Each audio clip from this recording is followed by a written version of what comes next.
तो आज हम सॉल्व करने वाले हैं एक्सरसाइज 3.5 के क्वेश्चन को। तो देखते हैं पहला क्वेश्चन क्या है। तो पहला क्वेश्चन कह रहा है कि which of the following pair of linear equation has unique solution, no solution और इनफाइनाइटली मेनी सॉल्यूशन। यानी यहाँ पर पेयर ऑफ लीनियर इक्वेशन के कुछ सॉल्यूशन इक्वेशंस दिए हुए हैं, उसमें से आपको क्या करना है, बताना है कि कौन सा किस इक्वेशन में यूनिक सॉल्यूशन होगा, नो सॉल्यूशन होगा या इनफाइनाइटली मेनी सॉल्यूशन होगा।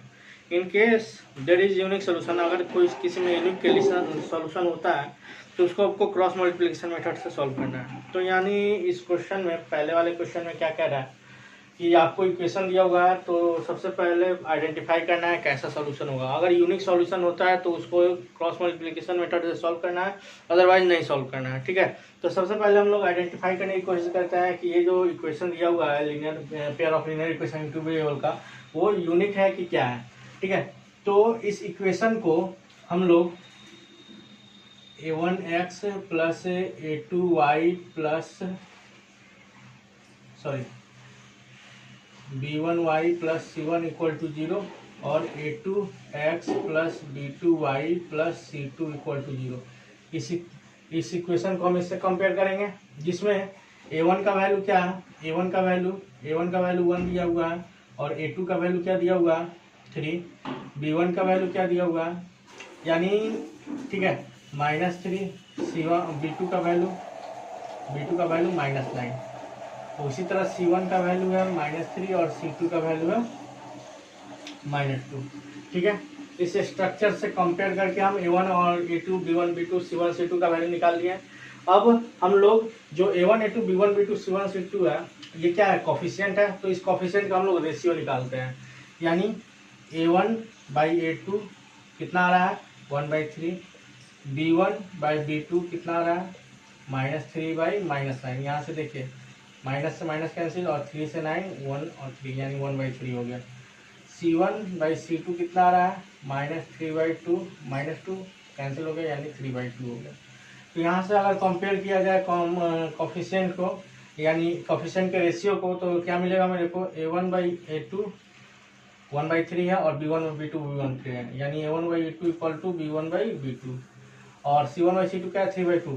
तो a1 बाई a2 और b1 बाई b2 1/3 और ये 3/2 है, यानी not equal to c1 by c2 है। यानी इस तरह का अगर सिचुएशन एराइज होता है तो इसमें कैसा सॉल्यूशन मिलता है, नो सॉल्यूशन मिलेगा। और इस पेयर ऑफ लीनियर इक्वेशन का जो ग्राफ होगा वो क्या होगा, दोनों का पैरेलल होगा। यानी यहाँ पर लिखेंगे therefore the given set of lines are parallel to each other। ठीक है, पैरेलल है, hence there is a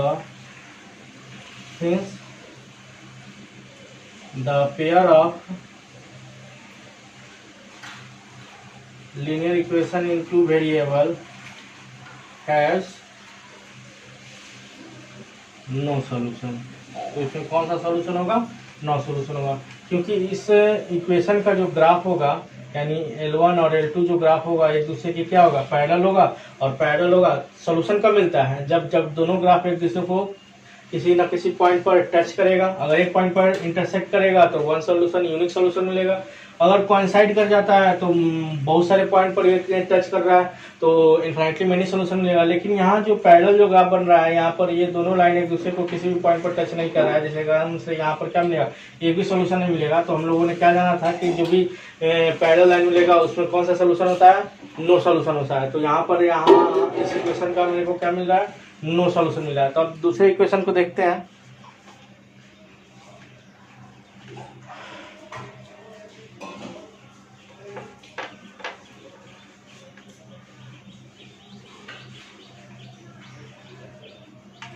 अब पहला का सेकंड नंबर क्वेश्चन देखते हैं।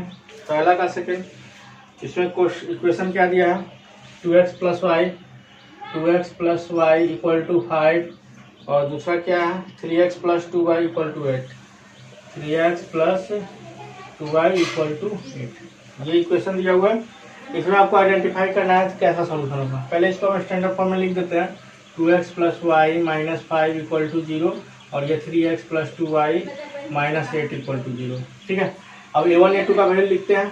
a1 का वैल्यू क्या है यहाँ पे 2, a2 का वैल्यू 3, b1 का वैल्यू 1, b2 का वैल्यू 2, c1 का वैल्यू 5 और c2 का वैल्यू 8, सॉरी -5 -8 है। ठीक है, अब इसके कोफिशिएंट के रेशियो को हम लोग लिखते हैं a1/a2 2/3, b1/b2 1/2, c1/c2 -5/-8, यानी यहाँ से कट गया यानी 5/8। तो यहाँ पर हम लोग देख रहे हैं कि यहाँ पर क्या हो रहा है कि तीनों क्या डिफरेंट है, यानी a1/a2 2/3 और b1/b2 क्या है 1/3 है, यानी a1/a2 not equal to b1/b2 है। तो इस सिचुएशन में अगर a1/a2 का रेशियो और b1/b2 का रेशियो जो है एक दूसरे के नॉट इक्वल आ रहा है, तो इस सिचुएशन में हम लोग को क्या पड़े हम लोग यूनिक सॉल्यूशन मिलता है। और इस सिचुएशन में जो ग्राफ होता है एक दूसरे को एक पॉइंट पर इंटरसेक्ट करता है, यानी therefore the given set of line intersect each other at one point, hence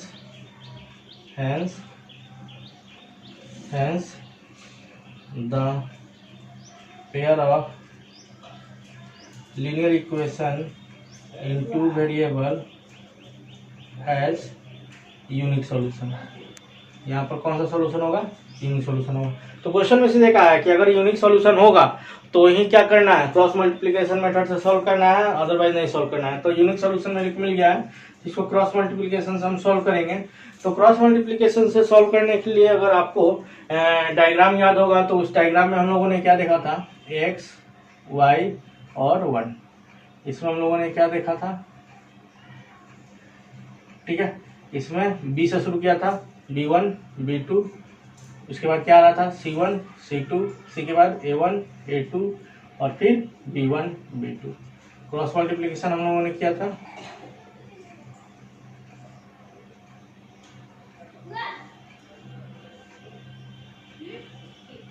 ठीक है, इसमें से x का क्या लिखा था x का b1 into c2 minus b2 into c1 equal to y by c1 into a2 minus c2 into a1।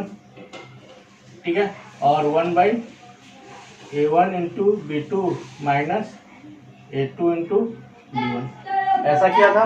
अब हम लोग क्या करेंगे, ये a जिसका भी वैल्यू है b1 यहाँ b2 इंटू c1 होगा, ध्यान रखिएगा। इसमें सबका वैल्यू पुट करते हैं पहले। तो x बाई क्रॉस मल्टीप्लिकेशन हम यूज करें by using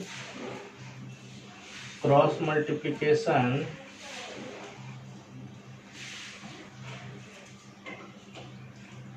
method, cross multiplication method use कर रहे हैं। तो एक्स वाई क्या होगा b1 इंटू c2, b1 क्या है ध्यान दीजिएगा यहाँ पर b1 1 है और c2 क्या है -8, यानी 1 इंटू -8। ठीक है, फिर माइनस b2 क्या है 2 और c1 क्या है -5, यानी 2 into -5 equal to y by c1 क्या है c1 है -5 और a2 क्या है 3, यानी -5 इंटू 3 माइनस फिर c2 क्या है -8 और a1 क्या है 2, यानी -8 इंटू 2 लिख दिए इक्वल टू 1 बाई a1 क्या है 2 और b2 क्या है 2, यानी 2 इंटू 2 माइनस a2 क्या है 3 और b1 क्या है 1, यानी 3 इंटू 1। इसको हम लोग लिखते हैं, इसको हम लोग मिटा देते हैं। ठीक है, एक्स बाई क्या होगा 1 -8, 1 और -8 को मिलता है -8, -2 और -5 को मिलता है +10। ठीक है, y बाई इधर -15 और +16 इक्वल टू ये 4 -3, यानी x equal to x by क्या हो जाएगा 2, यहाँ y बाई क्या हो जाएगा 1 और 1/1। x का वैल्यू निकालना है तो x और कांस्टेंट टर्म को हम लोग क्या करेंगे कंपेयर करेंगे। x/2 इक्वल टू 1/1, यानी x का वैल्यू 2, y/1 और 1/1 को कंपेयर करेंगे तो यहाँ से क्या मिलेगा, y का वैल्यू 1। तो लिखेंगे hence x equal to 2 and y equal to 1 are the solution of the pair of linear equation in two variables.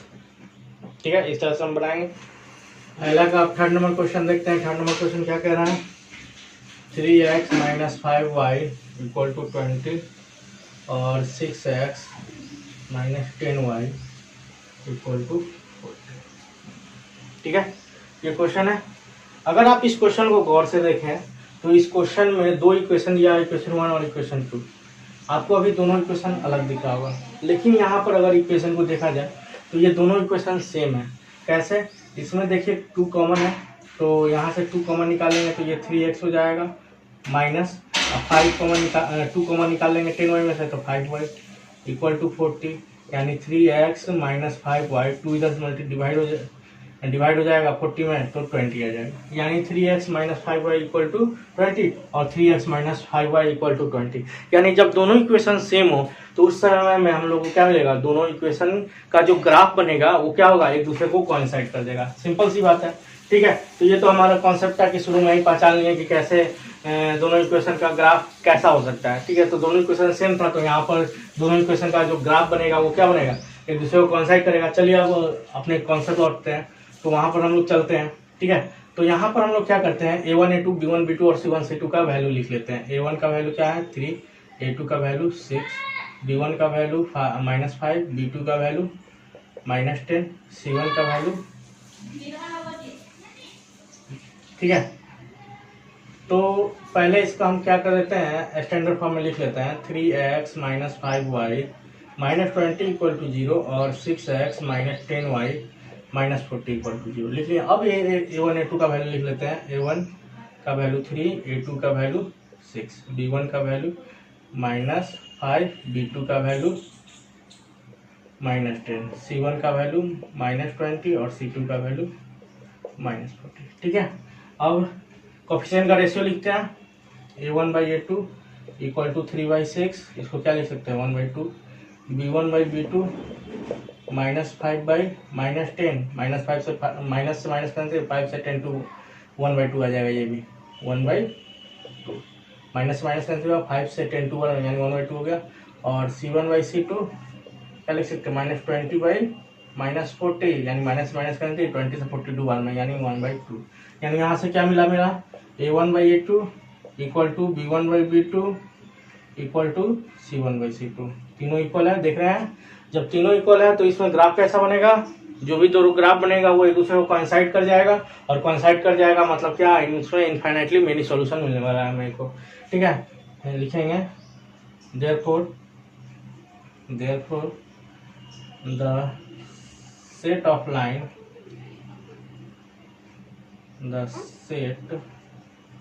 Line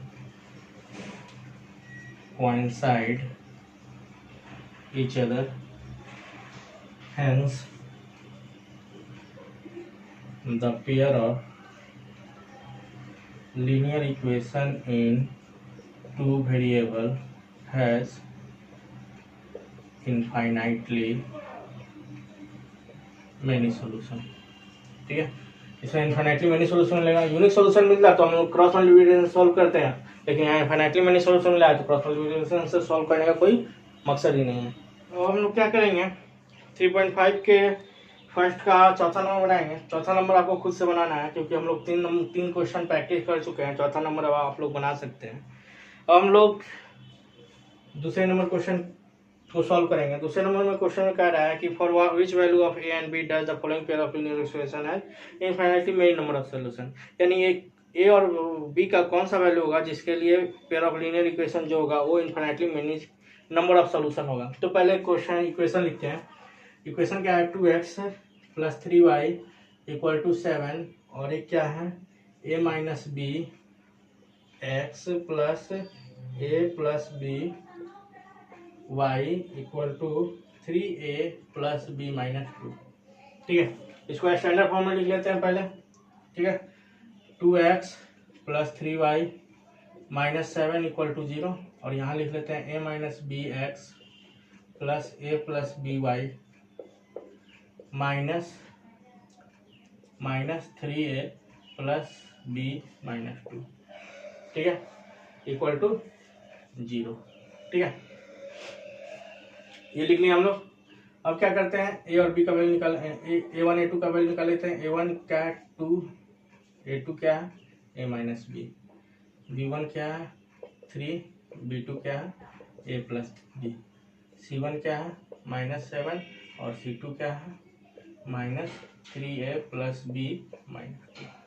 अब रेशियो निकालते हैं a1 बाई a2, ठीक है, a1 बाई, अब यहाँ क्या कर रहा है, इनफाइनाइटली मेनी सॉल्यूशन होगा अकॉर्डिंग टू क्वेश्चन। क्वेश्चन क्या कह रहा है कि इनफाइनाइटली मेनी सॉल्यूशन होगा, तो इनफाइनाइटली मेनी सॉल्यूशन का जो कोफिशिएंट का रेशियो होता है वो क्या होता है, एक दूसरे के इक्वल होता है, क्योंकि उसका ग्राफ क्या करता है, कोइंसाइड करता है, ग्राफ बनेगा जब तब भी कोइंसाइड करेगा। तो इसके अकॉर्डिंग वैल्यू पुट कर देते हैं, 2 by a minus b equal to 3 by a plus b equal to minus 7 by minus 3 a plus b minus 2, minus minus cancel हो गया। अब क्या करते हैं कि इसको जब तीनों आपस में इक्वल है तो एक दूसरे के इक्वल कर देते हैं, ठीक है।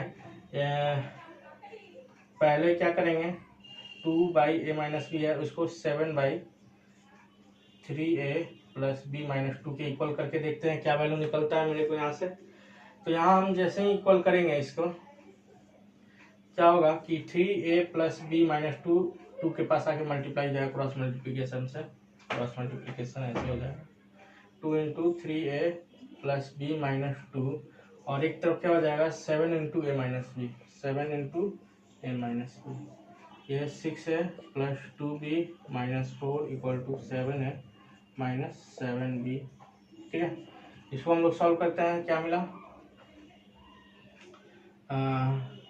7a में से 6a माइनस होगा तो a बच जाएगा, और माइनस 7b के पास 2b माइनस होगा, यानी इसको ऐसे लिख सकते हैं 7a minus 6a minus 7b minus 2b equal to minus 4, यानी a minus 9b equal to minus 4।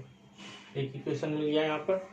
Again फिर क्या करते हैं, इसको इक्वेशन 1 कर देते हैं, फिर से क्या करते हैं कि अब की 3a प्लस बी है, 3 बाई ए प्लस बी, इसको इसके इक्वल करते हैं। अगेन उसके लिए हम क्या करते हैं, ऊपर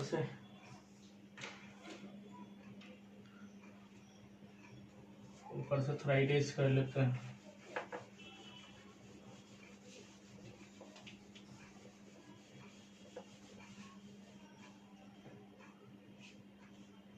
तो थोड़ा इरेज कर लेते हैं। आपकी 3a plus b equal to 7 by 3a plus b minus 2 के इक्वल करते हैं, तो 3 into 3a plus b minus 2 cross multiplication में करते हैं इक्वल टू 7a प्लस बी, 9a plus 3b minus 6 equal to 7a plus 7b, ठीक है। तो 9a माइनस 7a हो जाएगा प्लस 3b माइनस 7b हो जाएगा और इक्वल टू 6, यानी यहाँ से क्या निकला 2a minus 4b equal to 6, ठीक है। यहाँ से अगर कॉमन लिया जाए तो क्या हो जाएगा, 2 कॉमन ले लेते हैं, a प्लस 2b, ठीक है, इक्वल टू 6, यानी a minus 2b equal to 3। इसको इक्वेशन 2 कर देते हैं। अब इक्वेशन 1 और इक्वेशन 2 को सॉल्व कर देते हैं।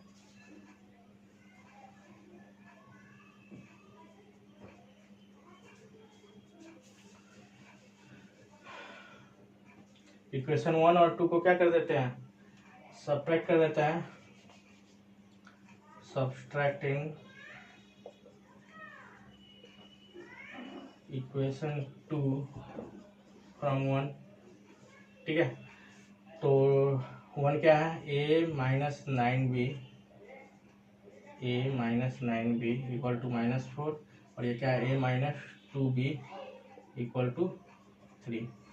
Single change minus plus minus, minus करें तो कैंसिल हो गया। -9b में से 2b माइनस करेंगे तो -7b हो जाएगा, ठीक है। और इधर माइनस माइनस प्लस होता है तो -7, 7 से 7 कैंसिल, 20 से, ठीक है, 1 आ गया, b का वैल्यू 1। अब b के वैल्यू को सब्स्टिट्यूट कर देते हैं किसी इक्वेशन में, यानी substituting the value of b in equation 2 में b का वैल्यू सब्स्टिट्यूट करता है, a माइनस 2 इंटू बी है, 2 इंटू 1 इक्वल टू 3, यानी a इक्वल टू क्या होगा, 2 उधर जाके ऐड हो जाएगा यानी 5, a इक्वल टू 5 और b इक्वल टू 1 पर क्या होगा, यहाँ पर हम क्या कह सकते हैं कि a इक्वल टू 5 और b इक्वल टू 1 पर क्या होगा, a equal to 5 and b equal to 1 पर ही क्या होगा, ये pair of linear equation in two variable जो होगा क्या होगा, इनफाइनाइटली मेनी सॉल्यूशन होगा। तो इस तरह से हम लोग इस क्वेश्चन को सॉल्व करेंगे। अब नेक्स्ट क्वेश्चन के लिए हम लोग चलते हैं, इसका 2 नंबर क्वेश्चन।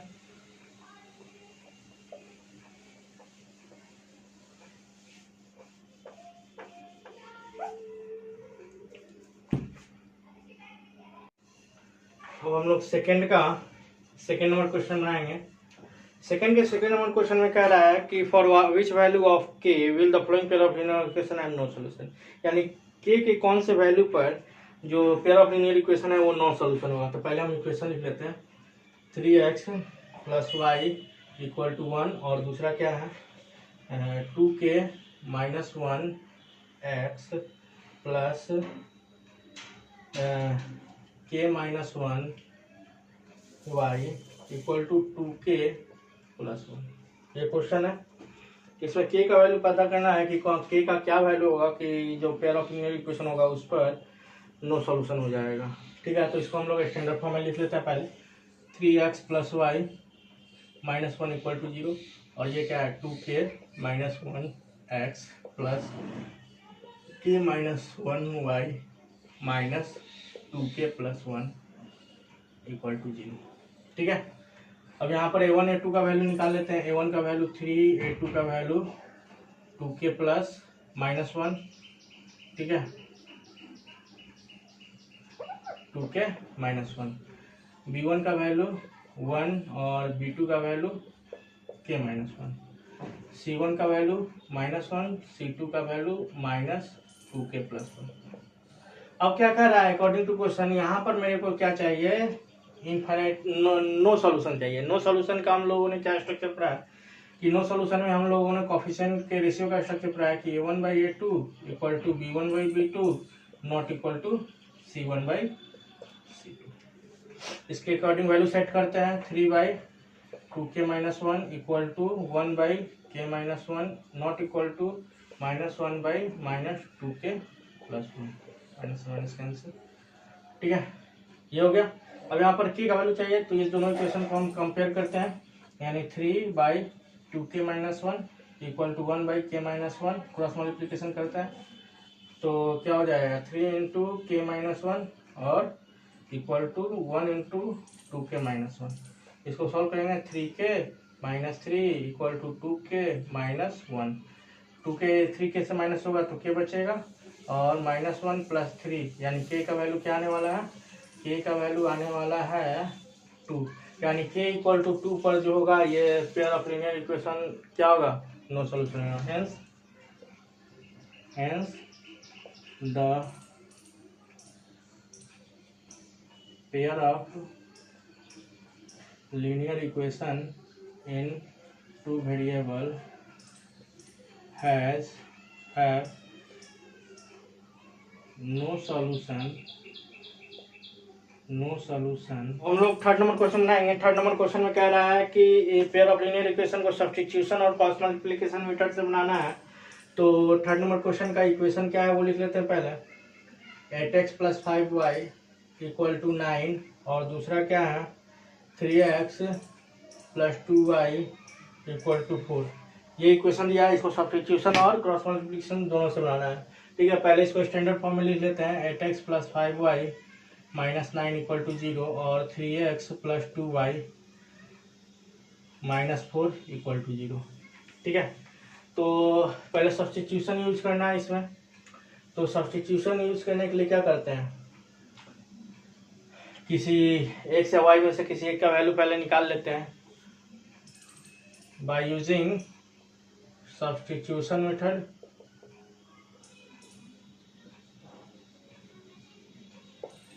सब्स्टिट्यूशन मेथड में हम x का वैल्यू निकालते हैं फ्रॉम इक्वेशन 1, इसको इक्वेशन 1 कह देते हैं, इसको इक्वेशन 2।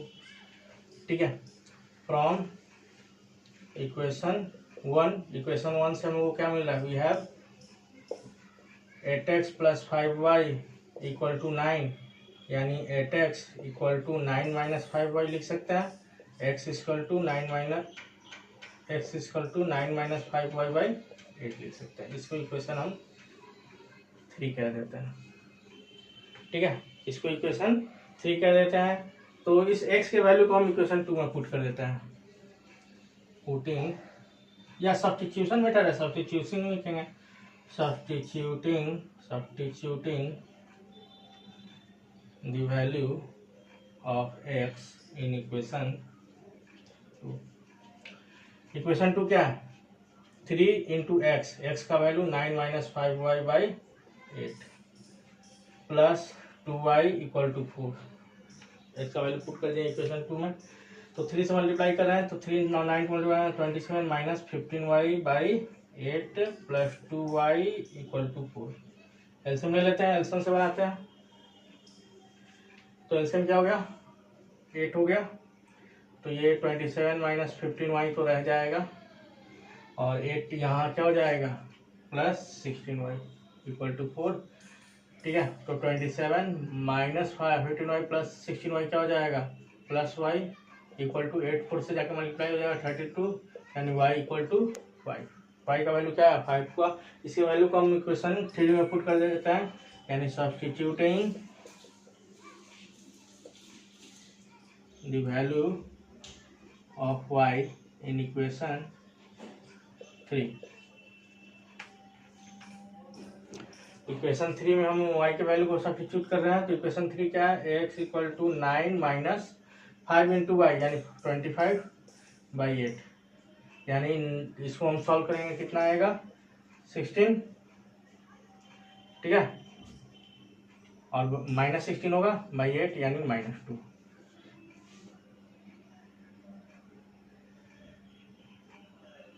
ठीक है, तो यहाँ x का वैल्यू क्या आया -2, y का वैल्यू 5, यानी hence x equal to -2 and y equal to 5 are the solution of the pair of linear equation in 2 variables। तो ये सब्स्टिट्यूशन से हम लोगों को मिला, x का वैल्यू -2 और y का वैल्यू 5। ठीक है, तो अब हम लोग क्या करेंगे, अब हम लोग सब्स्टिट्यूशन से सॉल्व कर लिए हैं, अब हम लोग क्रॉस मल्टीप्लिकेशन से सॉल्व करेंगे। तो इसको हम लोग इधर साफ कर देते हैं।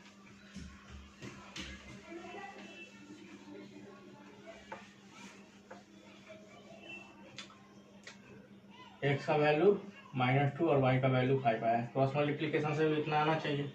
चलते हैं देखते हैं। ठीक है, अब क्रॉस मल्टीप्लिकेशन के लिए हमको क्या चाहिए, क्रॉस मल्टीप्लिकेशन के लिए a1 a2 b1 b2 c1 c2 का वैल्यू चाहिए। a1 का वैल्यू 8, a2 का वैल्यू 3, b1 का वैल्यू 5, b2 का वैल्यू 2, c1 का वैल्यू -9 और c2 का वैल्यू -4। इसके लिए एक ग्राफ जो ड्रॉ कर रहे थे वो ड्रॉ करेंगे। b से शुरू करते हैं, b1 b2 फिर c1 c2 a1 a2 और फिर b1 b2, क्रॉस मल्टीप्लिकेशन। ठीक है, x का क्या लिखते हैं, x को x by b1 into c2 minus b2 into c1 equal to y by c1 into a2 minus c2 into a1 equal to 1 by A1 into B2 A1 into B2 minus A2 into B1। अब सभी में value को put कर देते हैं। x by B1 क्या है 5 और C2 -4, 5 इंटू -4, ठीक है, माइनस B2 क्या है 2 और C1 क्या है -9। हो गया। अब उसी तरह से y के नीचे भी सारे वैल्यू को पुट करेंगे। C1 -9 इंटू A2 है 3, उसके बाद C2 है -4 और A1 है 8, उसके बाद 1 बाई A1 क्या है 8 और B2 क्या है 2 माइनस A2 क्या है 3 इंटू B1 क्या है 5। आगे बढ़ाते हैं। x बाई क्या हो जाएगा 5 4 20 -20 और यहाँ हो जाएगा +18, क्योंकि -2 -9 8 होगा, मल्टीप्लाई हुआ तो +18 हो जाएगा। y बाई क्या होगा -27, यहाँ हो जाएगा 32 +32 इक्वल टू 1 बाई 16 और -15, ठीक है। तो x बाई क्या आएगा -2 y बाई 5 और 1 बाई 1। कंपेयर करते हैं x by -2 equal to 1 by 1 को कंपेयर करते हैं तो x का वैल्यू -2 आया, और y by 5 equal to 1 by 1 को कंपेयर करते हैं तो y का वैल्यू 5 आया। यानी देख सब्स्टिट्यूशन से भी सॉल्व किए थे तो x का वैल्यू -2 आया था और y का वैल्यू 5 आया था। क्रॉस मल्टीप्लिकेशन से भी सॉल्व किया तो वही आया, तो हम लिखेंगे hence x equal to -2 and y equal to 5 are the solution of the pair of linear equation in two variables, ठीक है। तो इस तरह से हम लोग थर्ड को सब्स्टिट्यूशन और क्रॉस मल्टीप्लिकेशन से सॉल्व करेंगे। यहाँ पर आप लिख दीजिएगा bye using cross multiplication method.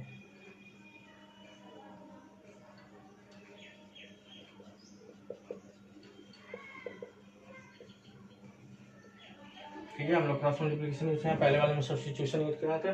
तो इस तरह से हम लोग क्वेश्चन नंबर 3 को बनाएंगे। तो यहाँ पहला क्वेश्चन क्या कहता है, a part of monthly hostel charge is fixed, यानी मंथली हॉस्टल चार्ज का जो एक पार्ट है वो क्या है फिक्स्ड है, और बाकी का जो पार्ट है वो जितने दिन आप मेस में भोजन करेंगे उतने दिन का आपको चार्ज लिया जाएगा, ठीक है। एक स्टूडेंट ए है जो क्या कर रहा है 20 दिन खाना खा रहा है मेस में और वो 1000 रुपया दे रहा है एज ए हॉस्टल चार्ज, और एक स्टूडेंट बी है जो कि 26 डेज मेस में खाना खा रहा है और 1180 rupees as a hostel charge दे रहा है। तो बताना है कि इसमें फीस चार्ज और cost of food per day कितना है। तो यहाँ पर दो चीज पूछ रहा है कि एक हॉस्टल का फीस चार्ज, तो मान लेते हैं लेट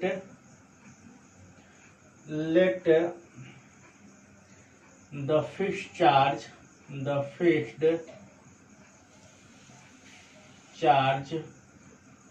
ऑफ हॉस्टल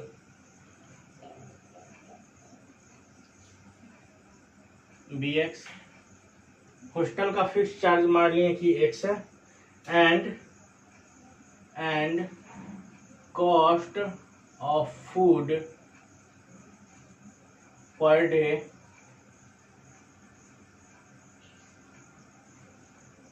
BY। एक हॉस्टल का फिक्स्ड चार्ज X है और पर डे का जो भोजन का कॉस्ट है वो कितना है, पर डे का जो फूड का कॉस्ट है वो Y रुपीज़ है, ठीक है। X रुपीज़ जो है हॉस्टल का फिक्स चार्ज है और Y रुपीज़ 1 डे का फूड चार्ज है, ठीक है। तो एक स्टूडेंट ए है, according to question for student ए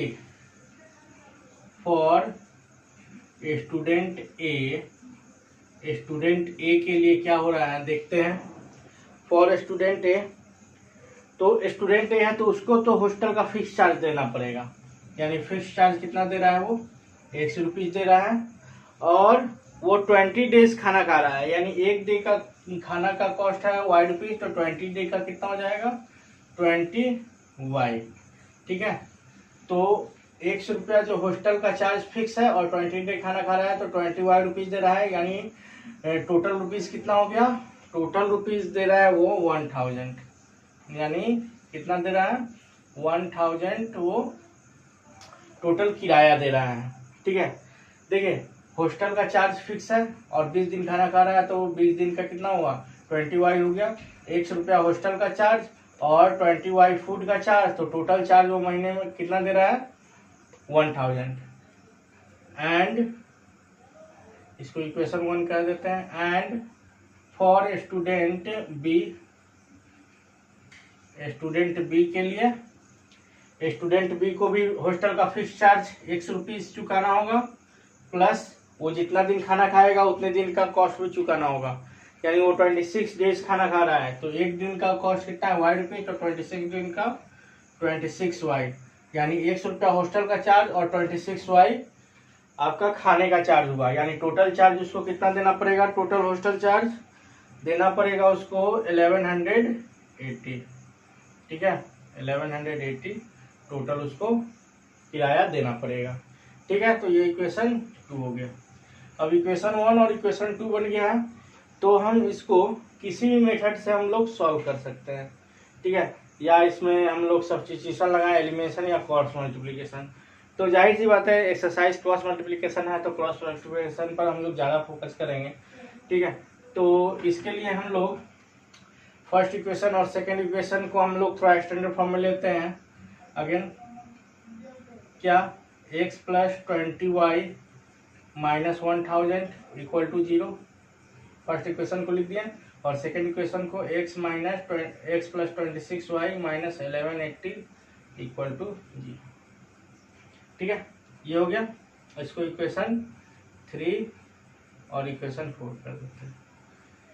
ठीक है, अब इसमें से क्या है, हम लोग क्रॉस मल्टीप्लिकेशन अप्लाई करने जा रहे हैं, तो बाय यूजिंग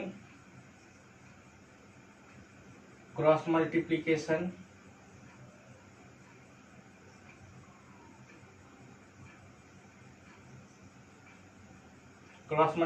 मेथड अप्लाई करने जा रहे हैं। तो क्रॉस मल्टीप्लिकेशन मेथड अप्लाई करने से पहले a1 a2 b1 b2 और c1 c2 का वैल्यू हम लिख लेते हैं। a1 का वैल्यू क्या हो जाएगा 1, पहले में आपको a1 मिलेगा, दूसरे में a2 का वैल्यू 1, b1 पहले में 20, b2 दूसरे इक्वेशन में 26, c1 पहले इक्वेशन में माइनस है 1000 और c2 दूसरे इक्वेशन में माइनस 1180। अब हम एक स्ट्रक्चर ड्रॉ करते हैं x, y और 1 का। x में क्या रहेगा x वाला शुरू होगा कहाँ से, b1 b2 फिर c1 c2 a1 a2 फिर b1 b2, क्रॉस मल्टीप्लिकेशन करेंगे।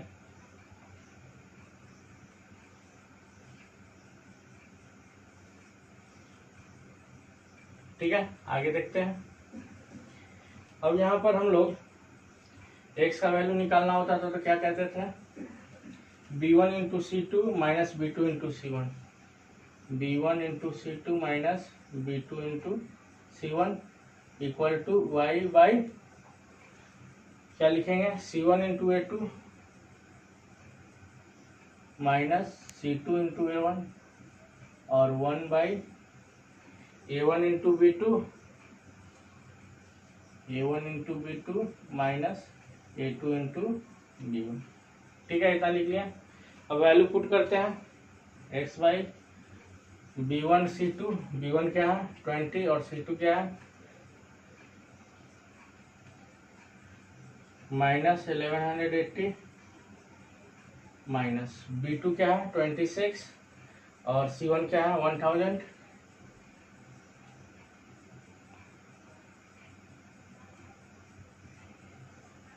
ठीक है, x का वैल्यू के नीचे वैल्यू पुट कर दिया। अब उसी तरह से y के नीचे वैल्यू पुट कर देते हैं सारे को। C1 क्या है, C1 -1000 हो गया, और A2 1 माइनस C2 क्या है, -1180 इंटू 1 इक्वल टू 1/1 के नीचे वाला A1 क्या है 1 इंटू B2 क्या है 26 माइनस A2 क्या है 1 इंटू और B1 क्या है 20। ये हो गया, ठीक है। इसको थोड़ा इरेज कर देते हैं इधर से, क्योंकि इधर जगह का कमी हो गया है, तो यहाँ से हम इसको इरेज करते हैं।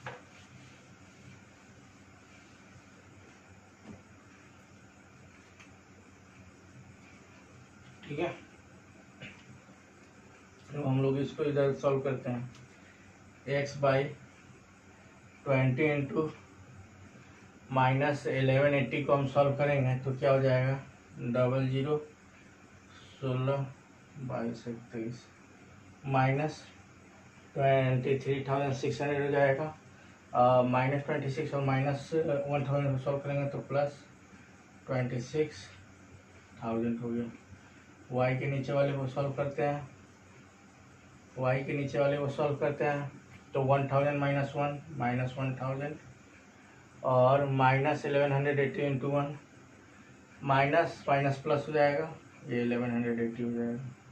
1 के नीचे वाले को सॉल्व करते हैं तो ये 26 -20 हो गया, ठीक है। यानी x का वैल्यू इधर से क्या मिला 23,600 माइनस में है और 26,000 प्लस में है, तो सॉल्व करेंगे तो इस दोनों को माइनस करना होगा, तो माइनस करते हैं 0 0 और कितना आएगा 4, ठीक है 2, यानी 2400 आपका इसको सॉल्व करने के बाद बचेगा, इक्वल टू y/1180 और 1000 को माइनस करेंगे तो हो जाएगा 1080 इक्वल टू 1/6।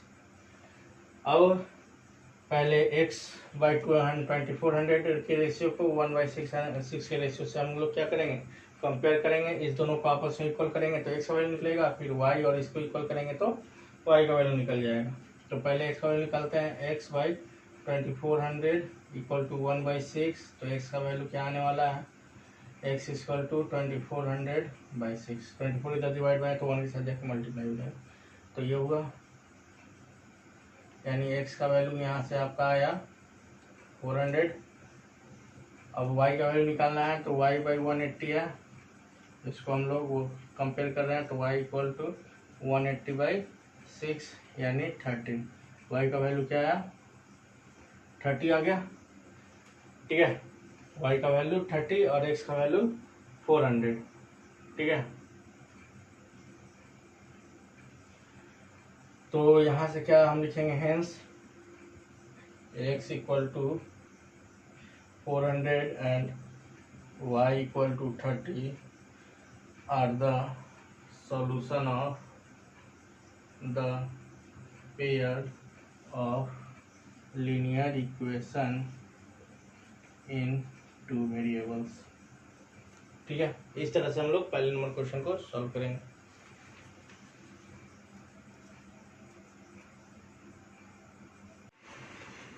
अब हम लोग 4 का सेकेंड नंबर क्वेश्चन सॉल्व करेंगे। सेकेंड नंबर क्या कह रहा है, fraction become 1/3 when 1 is subtracted from numerator and it become 1/4 when 8 is added to the denominator, find the fraction। तो यहाँ पर कह रहा है कि फ्रैक्शन 1/3 होगा जब न्यूमरेटर में से 1 को सब्ट्रैक्ट कर रहे हैं, और फ्रैक्शन 1/4 होगा जब 8 को डिनोमिनेटर से ऐड कर रहे हैं। तो पहले बात कि इसमें न्यूमरेटर डिनोमिनेटर नहीं मालूम मेरे को, तो मान लेते हैं let the numerator be x and denominator be y. According to question में पहला क्या कर रहा है कि अगर न्यूमरेटर में से 1 सब्ट्रैक्ट कर रहे हैं तो डिनोमिनेटर में से कुछ कर रहे हैं तो डिनोमिनेटर वैसा का वैसा रहेगा। कह रहा है न्यूमरेटर में से 1 सब्ट्रैक्ट कर रहे हैं तो फ्रैक्शन क्या हो जा रहा है 1/3। डिनोमिनेटर में से नहीं कुछ हो रहा है, डिनोमिनेटर में कुछ नहीं हो रहा है तो डिनोमिनेटर को जो कहते लिखेंगे। क्वेश्चन कह रहा है कि अगर न्यूमरेटर में से 1 सब्ट्रैक्ट कर रहे हैं तो फ्रैक्शन 1/3 हो जा रहा है। ठीक है, तो ये हो गया डिनोमिनेटर वैसा ही, यानी इसको अब सॉल्व करेंगे तो क्या होगा, 3 मल्टीप्लाई हो जाएगा x माइनस 1 में, x माइनस 1 में, और y मल्टीप्लाई हो जाएगा 1 से तो y हो जाएगा, यानी 3x minus 3 equal to y, यानी इससे इक्वेशन क्या बना 3x minus y minus 3 equal to 0, पहला इक्वेशन। अगेन फिर दूसरे में क्या कह रहा है, अगेन कह रहा है कि फ्रैक्शन 1/4 हो रहा है जब डिनोमिनेटर में 8 ऐड कर रहे हैं, तो न्यूमरेटर में कुछ ऐड नहीं हो रहा है, ना सब्ट्रैक्ट हो रहा है। तो फ्रैक्शन में डिनोमिनेटर में अगर सिर्फ 8 ऐड कर रहा है तो फ्रैक्शन 1/4 हो जा रहा है। तो 4 को x मल्टीप्लाई करेंगे 4x, और y प्लस 8 को 1 से मल्टीप्लाई करेंगे तो y प्लस 8, तो इससे क्या बनेगा 4x minus y minus 8 equal to. ठीक है, इक्वेशन 1 और इक्वेशन 2 को हम लोग निकाल चुके हैं। अब हम लोग क्रॉस मल्टीप्लिकेशन का यूज करेंगे bye using cross multiplication method.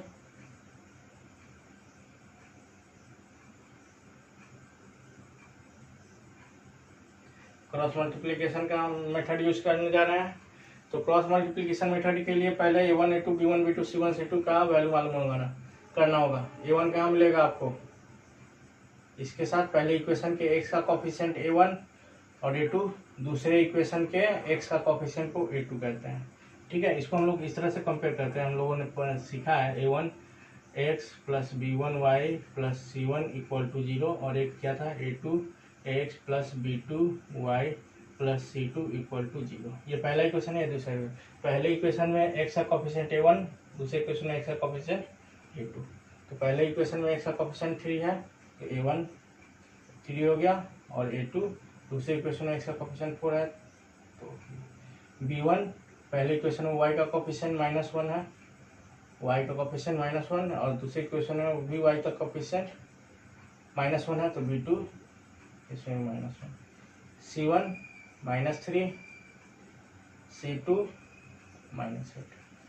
ठीक है, तो इसको हम इस इक्वेशन को हम क्रॉस मल्टीप्लिकेशन से बनाने जा रहे हैं by using cross multiplication method.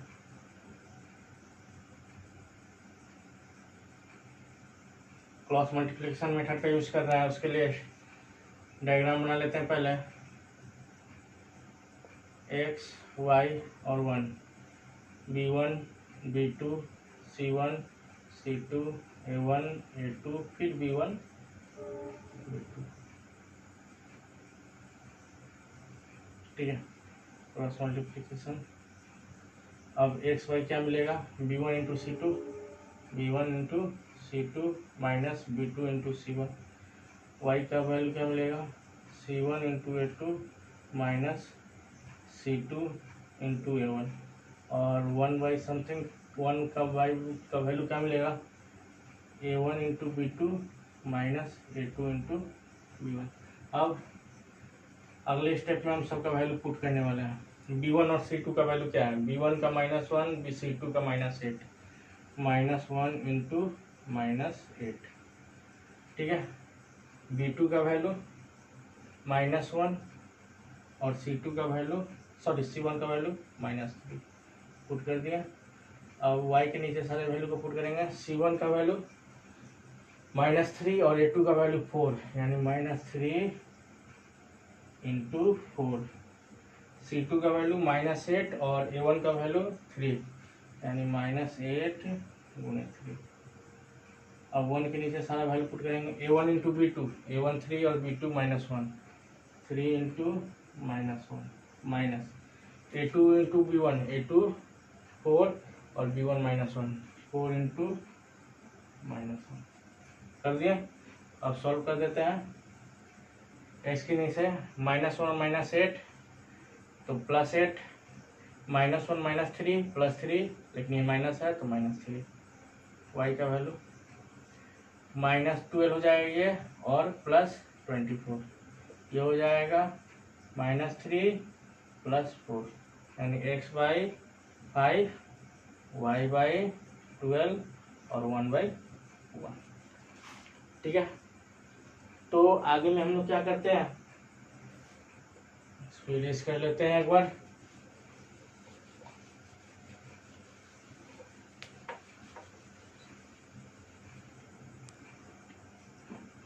x/5 और 1/1 को कंपेयर करते हैं, तो यहाँ से x का वैल्यू क्या मिलेगा 5, और y/5 y/12, और 1/1 को कंपेयर करेंगे तो y का वैल्यू क्या मिलेगा 12, यानी x = 5 और y = 12 क्या होगा, पेयर ऑफ लीनियर सोल्यूशन होगा। और इसका फ्रैक्शन क्या बनेगा, फ्रैक्शन न्यूमरेटर हम क्या माने थे x और डिनोमिनेटर y, यानी फ्रैक्शन बनने वाला है 5/12।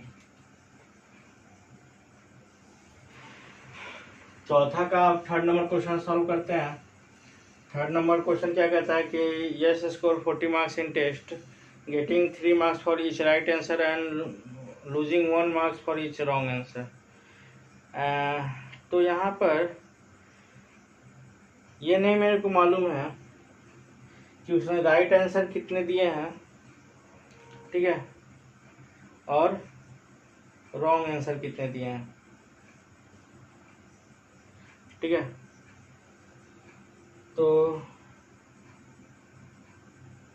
मान लेते हैं let the number of right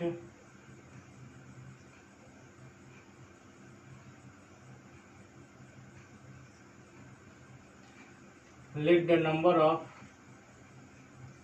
right answer be x and number of wrong answer be y। मान लिया कि उसने राइट x आंसर दिया है और रॉन्ग y आंसर दिया है। तो पहले में क्या कह रहा है कि ईच राइट आंसर के लिए उसको 3 मार्क्स मिल रहा है।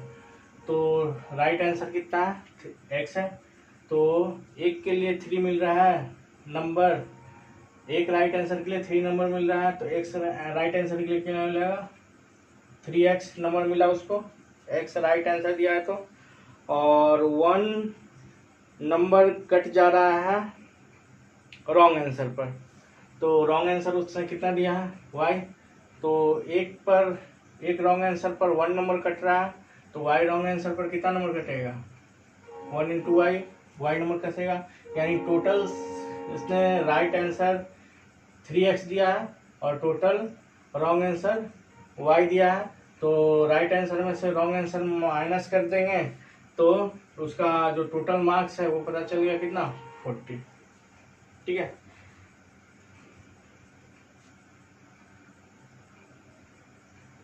फिर से आगे क्या कह रहा है, इससे इक्वेशन बन जाएगा 3x - y - 40 = 0। अगेन फिर से क्या कह रहा है कि had 4 marks been divided for each correct answer, यानी अगर 4 मार्क्स ईच करेक्ट आंसर के लिए दिया जाता और 2 मार्क्स ईच रॉन्ग आंसर के लिए डिडक्ट कर दिया जाता तो उसका स्कोर होता 50, ठीक है, ठीक है। अब कि ईच करेक्ट आंसर का मार्क्स कितना है 4 है, करेक्ट आंसर दिया है x, तो एक करेक्ट आंसर 1 करेक्ट आंसर का उसको मार्क्स मिल रहा है 4, टोटल करेक्ट आंसर दिया है वो x, यानी टोटल मार्क्स उसको कितना मिला 4x। और एक रॉन्ग आंसर के लिए उसको कितना मार्क्स मिल रहा है, एक रॉन्ग आंसर के लिए उसे 2 मार्क्स काट लिया जा रहा है, तो total number of wrong answer y दिया है, तो एक के लिए 2 काटा जा रहा है तो y के लिए 2y काट लिया जाएगा, यानी ये टोटल राइट आंसर का नंबर है और ये टोटल रॉन्ग आंसर का नंबर है।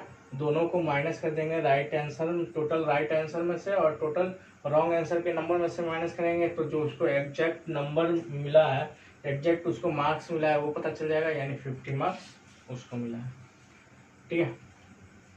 तो यहाँ से इक्वेशन बन गया 4x - 2y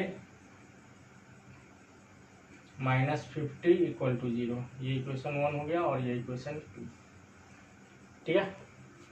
अब चलते हैं क्रॉस मल्टीप्लिकेशन यूज करते हैं। By using cross multiplication method,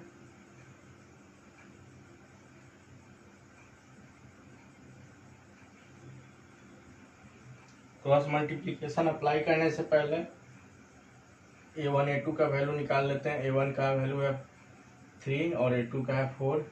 B1 का वैल्यू है 1 -1 और B2 का वैल्यू है -2। C1 का वैल्यू है -40 और C2 का वैल्यू है -50। एक डायग्राम बनाते हैं क्रॉस मल्टीप्लिकेशन के लिए, एक्स वाई और 1 का। B1 B2 C1 C2 A1 A2 फिर से B1 B2।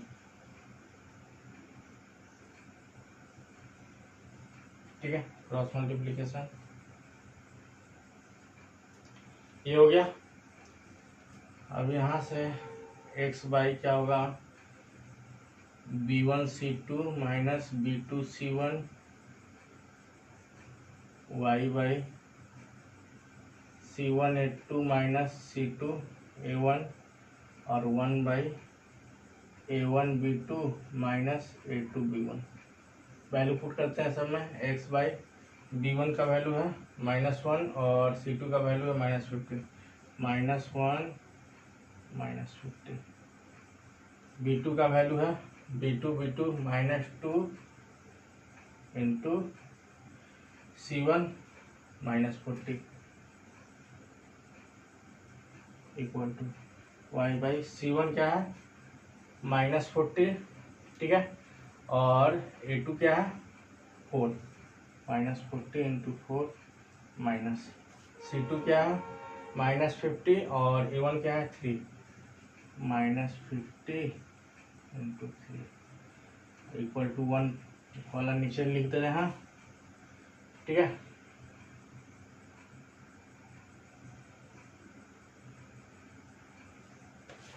A1 क्या है 3 और B2 -2 3 इंटू माइनस A2 क्या है 4 और B1 क्या है -1 4 इंटू -1। सबको सॉल्व करते हैं। एक्स बाई ये -50 और माइनस +50 हो जाएगा और +50 और -1 49 हो गया। और इधर -2 और -40 मल्टीप्लाई होगा तो +80 -80 हो गया। ठीक है, यहाँ पर मल्टीप्लाई है, यहाँ पर मल्टीप्लाई है। -1 और -50 मल्टीप्लाई होगा +50 और ये हो जाएगा -80 equal to y by -160 plus 150 1 by -6 plus 8 sorry +4। Solve करते हैं। एक्स का भाई -30 वाई बाई -10 और 1 बाई -2। एक्स का वैल्यू निकालते हैं। X by -30 equal to -1 by -2 यानी एक्स का वैल्यू क्या होगा, एक्स इक्वल टू -30 बाई -2 यानी 15। एक्स का वैल्यू आपका आया 15। वाई का वैल्यू निकालते हैं। वाई का value y by -10 equal to 1 by -2 यानी वाई का वैल्यू क्या आने वाला है -10 बाई -2 फाइव बार में कट गया यानी वाई का वैल्यू 5। तो एक्स का वैल्यू 15 है, वाई का वैल्यू 5। तो राइट आंसर उसने कितना दिया है, right answer number of right answer कितना है उसके पास, नंबर ऑफ राइट आंसर उसने कितना दिया है, राइट आंसर एक्स है यानी 15 और नंबर ऑफ रॉन्ग आंसर कितना दिया है उसने y इक्वल टू 5 यानी राइट आंसर 15 और रॉन्ग आंसर।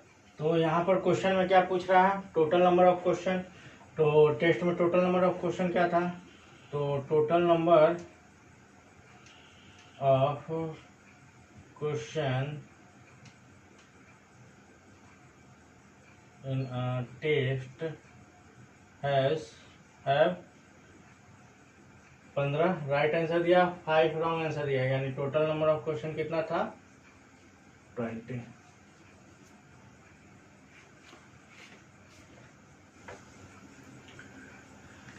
तो चौथा नंबर क्वेश्चन क्या कह रहा है कि place A and B are 100 kilometre apart on a highway.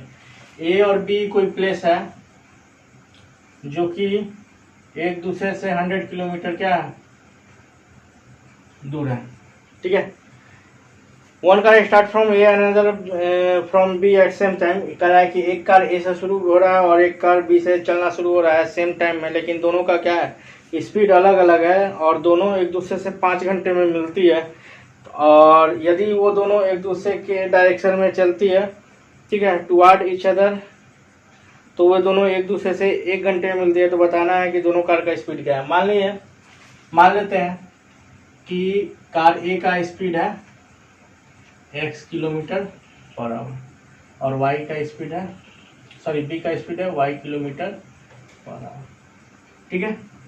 x का स्पीड है a का स्पीड है x किलोमीटर पर आवर और y का स्पीड है b का स्पीड है y किलोमीटर पर आवर। और दोनों जब सेम डायरेक्शन में चलेगी तो 5 घंटे के बाद मिलेगी। यानी टोटल कितना टाइम ले रहा है, ये टाइम जो ले रहा है मिलने में 5 घंटा लगा रहा है, 5 आवर, ठीक है, 5 आवर का टाइम ले रहा है। तो दोनों सेम डायरेक्शन में अलग अलग स्पीड से ट्रेवल कर रहा है और 5 घंटे में वो जाकर किसी पॉइंट पर मिल जा रहा है। यानी यहाँ से चलकर यहाँ, और ये भी कार यहाँ से चला और यहीं पर आकर इसी पॉइंट पर मिल गया, ठीक है। जाहिर सी बात है कि इसका स्पीड ज़्यादा होगा और इसका स्पीड कम होगा, तभी जाकर इस पॉइंट पर मिल रहा है, ठीक है। उससे हमको कोई प्रॉब्लम नहीं है। तो यहाँ पर हम लोग क्या निकालेंगे कि car A x kilometre per our के स्पीड से चल रहा है और 5 घंटे में इस पॉइंट पर आकर मिल रहा है, मान लो सी पॉइंट पर। और बी जो है y किलोमीटर पर आवर के स्पीड से चल रहा है और वो भी सी पॉइंट पर 5 घंटे में जाकर मिल रहा है, ठीक है। तो ए के द्वारा डिस्टेंस कितना कवर किया गया, डिस्टेंस कवर बाई ए के द्वारा कितना डिस्टेंस कवर गया। डिस्टेंस कैसे निकालते हैं, distance equal to speed into time करते हैं, ठीक है। Distance equal to speed into time करते हैं। तो ए का स्पीड कितना दिया हुआ है, x किलोमीटर पर आवर और टाइम कितना है 5 घंटा, ठीक है। यानी यहाँ से क्या हो जाएगा, इसको मल्टीप्लाई करेंगे 5x किलोमीटर। यानी ए कितना डिस्टेंस ट्रेवल किया है, 5x किलोमीटर। कौन डिस्टेंस कवर किया है, ए। और बी कितना डिस्टेंस कवर किया है, तो बी का स्पीड है y किलोमीटर पर आवर और टाइम ले रहा है 5 आवर। यानी ये y जो होगा यहाँ से 5 y किलोमीटर डिस्टेंस कवर किया होगा, ठीक है। तो अब यहाँ से देखिए, यहाँ से टोटल डिस्टेंस कितना है 5x किलोमीटर और यहाँ से टोटल डिस्टेंस कितना है 5y किलोमीटर। तो इस टोटल डिस्टेंस में से, यानी यहाँ के टोटल डिस्टेंस में से इतने दूर के डिस्टेंस को अगर माइनस कर लें तो बीच का ये 100 किलोमीटर वाला डिस्टेंस पता चल जाएगा, ठीक है। तो इसको हम लोग क्वेश्चन में लिखते हैं, let the speed of car A be x kilometre per hour and the speed of car B y kilometre per hour, ठीक है। उसके बाद क्या लिखते हैं, distance cover by A in 5 hour, ठीक है। 5 आवर में कितना डिस्टेंस कवर किया, 5x किलोमीटर। और same distance cover by B in 5 hour equal to 5y kilometre, ठीक है। ये हो गया। तो अकॉर्डिंग टू क्वेश्चन यहाँ से क्या इक्वेशन बन रहा है कि 5x ये टोटल डिस्टेंस है। 5x में से अगर 5y माइनस कर देते हैं तो 100 किलोमीटर मेरे को मिल जा रहा है। चलिए, according to question 5x minus 5y equal to 100। ठीक है, किलोमीटर किलोमीटर कट जाएगा, चाहे इसको ऐसे लिख सकते हैं 5x kilometre minus 5y kilometre equal to 100 kilometre. यहाँ से कॉमन क्या है, 5 किलोमीटर कॉमन है, 5 किलोमीटर कॉमन निकाल लेते हैं तो x minus y equal to 100 kilometre. ठीक है, 5 किलोमीटर उधर जाके डिवाइड हो जाएगा तो x minus y equal to ये 5 किलोमीटर 100 के पास आके डिवाइड हो जाएगा तो क्या हो जाएगा 20 किलोमीटर से किलोमीटर कट जाएगा, 5 से 100 20 टाइम से कट जाएगा। तो इससे इक्वेशन क्या मिला, x minus y equal to x minus, इसको स्टैंडर्ड फॉर्म में लिख देते हैं x minus y minus 20 equal to 0। Equation 1। दूसरे सिचुएशन पर चलते हैं। दूसरा कंडीशन क्या कह रहा है, पहले कंडीशन में तो कार दोनों सेम डायरेक्शन में चल रहा था और 5 आवर चलने के बाद किसी एक पॉइंट पर मिल जा रहा था, तो पहला कंडीशन हो गया। ठीक है, अब दूसरे कंडीशन में क्या हो रहा है, दूसरे कंडीशन में कि जो कार है वो एक दूसरे के अपोजिट डायरेक्शन में चल रहा है। मान लीजिए ये कार उस डायरेक्शन में चल रहा है तो वो कार इस डायरेक्शन में चलेगा, और ये दोनों आकर किसी एक पॉइंट पर कितने घंटे में मिल जा रहे हैं, 1 घंटे में मिल जा रहे हैं। यानी ऊपर वाला मिटा देते हैं, ये वाला,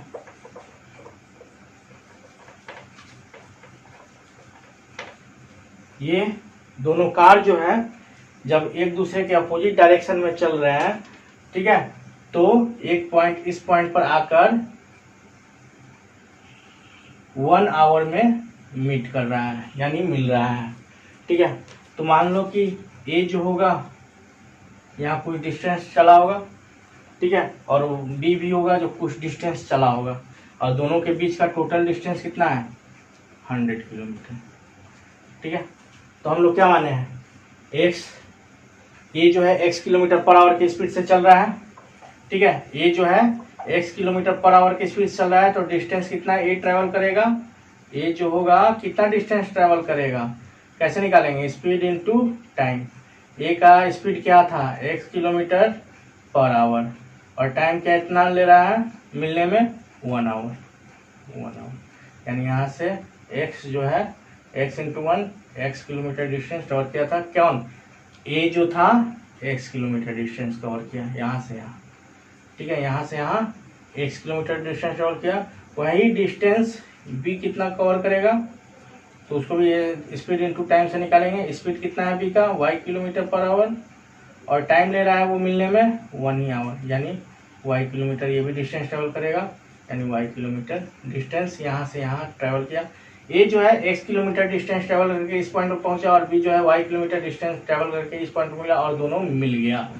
यानी ए x किलोमीटर डिस्टेंस ट्रेवल किया और b वो y किलोमीटर डिस्टेंस ट्रेवल किया, और वो इस पॉइंट पर मिला, यानी दोनों के द्वारा टोटल कितना डिस्टेंस ट्रेवल किया गया 100 kilometre. Again distance travel by A, distance travel by A equal to x kilometre, और distance travel by B equal to y kilometre. According to question x plus y equal to 100 हो जाएगा ये।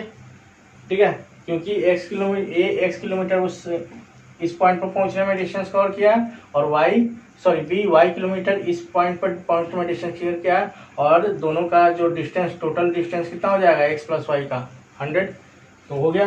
तो इसको equation 2 कर देते हैं। इसको अगर स्टैंडर्ड फॉर्म में लिखें तो x plus y minus 100 equal to 0, इसको इक्वेशन।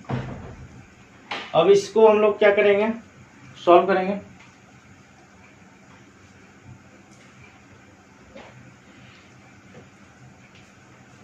ठीक है, अब दोनों इक्वेशन को हम लोग सॉल्व करते हैं और देखते हैं।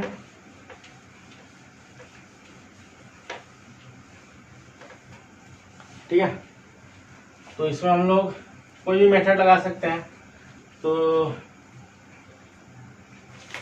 मल्टीप्लीकेशन ही लगाते हैं by using cross multiplication method, by using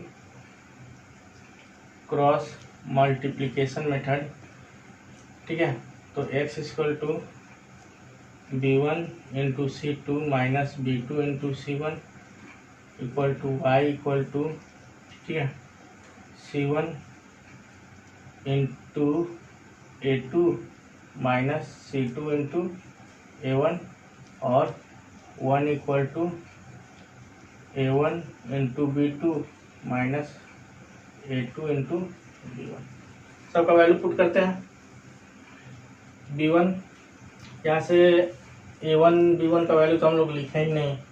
a1 का वैल्यू क्या हो जाएगा, a1 का वैल्यू x का कोफिशिएंट होता है, पहले इक्वेशन का x का कोफिशिएंट a1 होगा यानी 1, और a2 का वैल्यू b1, b1 का वैल्यू -1 और b2 का वैल्यू +1, c1 का वैल्यू -20 और c2 का वैल्यू -100। ठीक है, चलिए लिखते हैं b1 इंटू c2, b1 -1 और c2 -100, -1 इंटू -100। ठीक है, लिख दिए -1 into -100 minus b2 into c1, b2 क्या है 1 into -20, 1 into -20 equal to y by c1 into a2, c1 क्या है c1 है -20 और a2 है 1, -20 into 1 minus c2 into a1, c2 है -100 और a1 है 1, -100 इंटू 1। ठीक है, इक्वल टू 1 के नीचे वाला लिखेंगे a1 into b2, a1 1 into 1 minus a2 into b1, a2 है 1 और b1 है -1, 1 इंटू -1। चलिए सॉल्व करते हैं इसको। 1 इंटू -100 प्लस 100 और यहाँ +20 हो जाएगा, y बाई -20 प्लस 100 हो जाएगा और 1 by 1 plus 1, x by 120 equal to y by 80 equal to 1/2, x by 120 equal to 1/2 करेंगे तो x का वैल्यू मिलेगा 60। ठीक है, और y बाई 80 को 1/2 के इक्वल करेंगे तो y का वैल्यू मिलेगा 40। ठीक है, तो यहाँ जो x किलोमीटर हम लोग क्या माने थे स्पीड ऑफ कार है, तो कार ए का जो स्पीड होगा यानी ऐसे लिख सकते हैं hence speed of car A equal to 60 kilometre per hour और speed of car B equal to 40 kilometre per hour. ठीक है,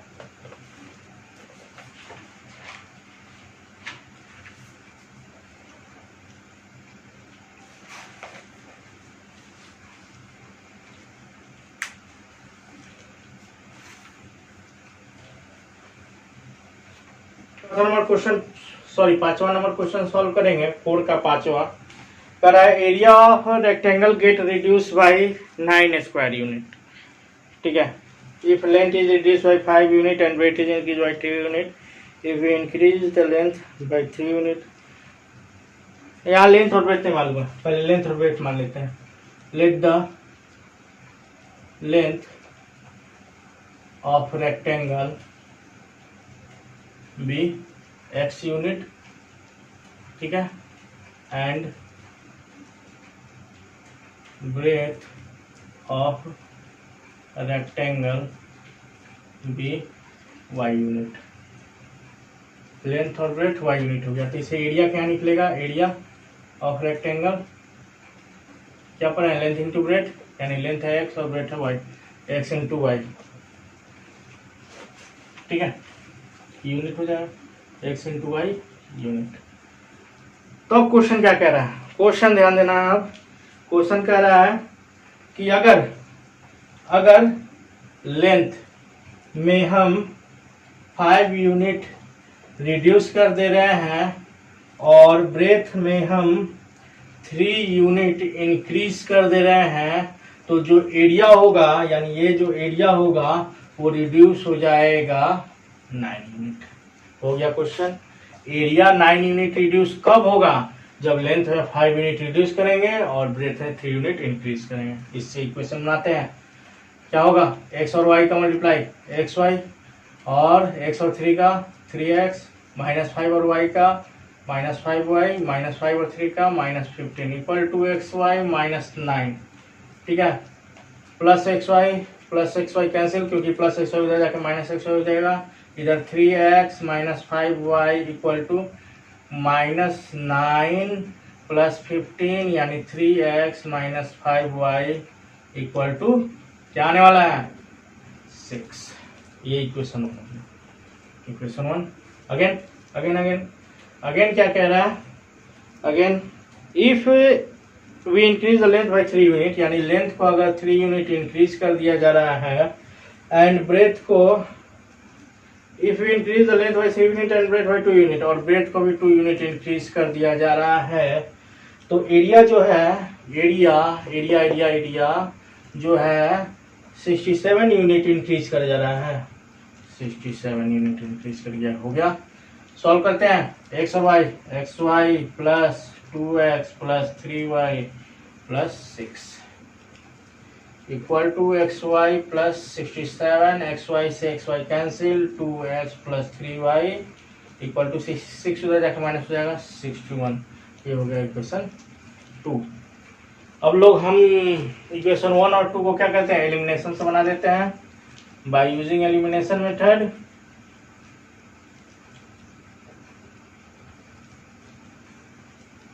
एलिमिनेशन मेथड अप्लाई करने जा रहे हैं इक्वेशन 1 और इक्वेशन 2 में। तो 3x minus 5y equal to 6 और 2x minus 3 plus 3y equal to 61। Elimination में क्या करते हैं? x और y में से किसी एक के कोफिशिएंट को, दोनों इक्वेशन के कोफिशिएंट को इक्वल करना होता है। तो यहाँ देखिए 5 है, यहाँ 3 है। y का कोफिशिएंट पहले में -5, दूसरे में 3। अगर इसको भी 15 कर दें और इसको भी 15 कर दें तो प्लस माइनस कैंसिल होने वाला है, यानी मल्टीप्लाइंग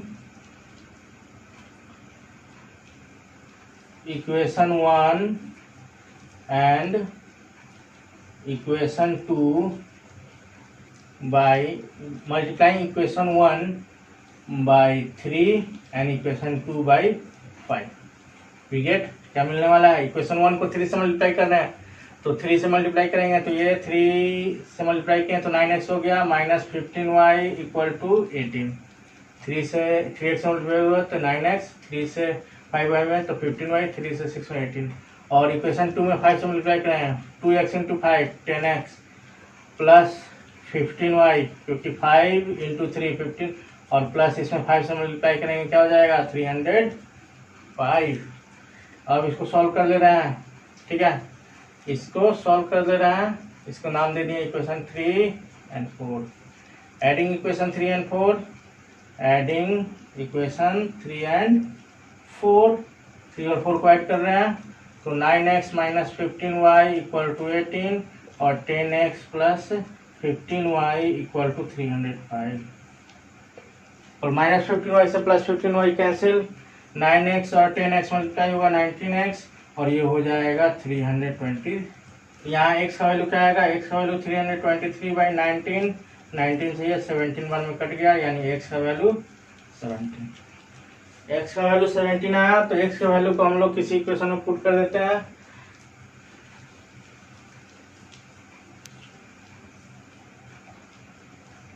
यानी पुटिंग या substitute, putting the value of x in equation 1 we get क्या मिलेगा हम लोग को? इक्वेशन 1 में पुट करने जा रहे हैं x का वैल्यू 17 है, यानी 3 into 17 minus 5y equal to 6। 7 3 का कितना होता है? 51 माइनस 5y इक्वल टू 6, यानी minus 5y equal to 6 minus 51, यानी माइनस 5y इक्वल टू कितना होगा? 45, -45 माइनस से माइनस कैंसिल, यानी 5y equal to 45, y equal to 45/5 यानी 9। यानी यहाँ से लेंथ क्या मिला मेरे को, लेंथ मिला 17 यूनिट और ब्रेथ मिला 9 यूनिट। इस तरह से हम लोग एक्सरसाइज 4 का 5 नंबर क्वेश्चन सॉल्व करेंगे।